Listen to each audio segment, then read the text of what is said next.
Open heart surgery అంటే ఏంటి? అంటే దానివల్ల ఎంత రిస్క్ ఉంటుంది? అంటే ఓపెన్ హార్ట్ సర్జరీ అంటే హార్ట్ని ఓపెన్ చేయడం. ఇప్పుడు వాల్ రీప్లేస్మెంట్స్ ఉన్నాయి, అవన్నీ ఓపెన్ హార్ట్ సర్జరీసే. కొన్ని రకాల హోల్స్ ఉన్నాయి, వాటిని క్లోజ్ చేయాలి, అవి కూడా ఓపెన్ హార్ట్ సర్జరీసే. బైపాస్ అనేది హార్ట్ని ఓపెన్ చేయరు కానీ హార్ట్ వరకు వెళ్ళి అక్కడ రక్తనాళానికి వేరే రక్తనాళాన్ని తీసి కలుపుతుంటారు. కాబట్టి ఓపెన్ హార్ట్ సర్జరీలో యూజువల్గా రిస్క్ ఎట్లా ఉంటుంది అనేది ఆ ఇండివిజువల్ పేషెంట్ పైన ఆధారపడి ఉంటుంది, వాళ్ళ డయాగ్నోసిస్ పైన ఆధారపడి ఉంటుంది.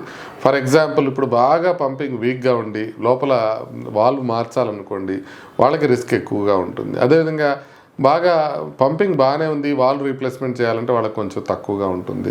ఇది మాత్రమే కాకుండా కోమార్బిడ్ కండిషన్స్ పైన కూడా రిస్క్ ఆధారపడి ఉంటుంది. అంటే బాగా అడ్వాన్స్డ్ ఏజ్ ఉన్నా, వాళ్ళకి వేరే కిడ్నీ ప్రాబ్లం కానీ లివర్ ప్రాబ్లం కానీ ఇట్లా వేరే ప్రాబ్లమ్స్ ఉన్నా మనకి రిస్క్ పెరిగే అవకాశం ఉంటుంది. అందుకని ఇండివిజువల్గానే మనం రిస్క్ చెప్పగలుగుతాం కానీ యూజువల్గా ఓపెన్ హార్ట్ సర్జరీకి ఎంత రిస్క్ ఉంటుంది అంటే చెప్పడం కష్టం అవుతుంది.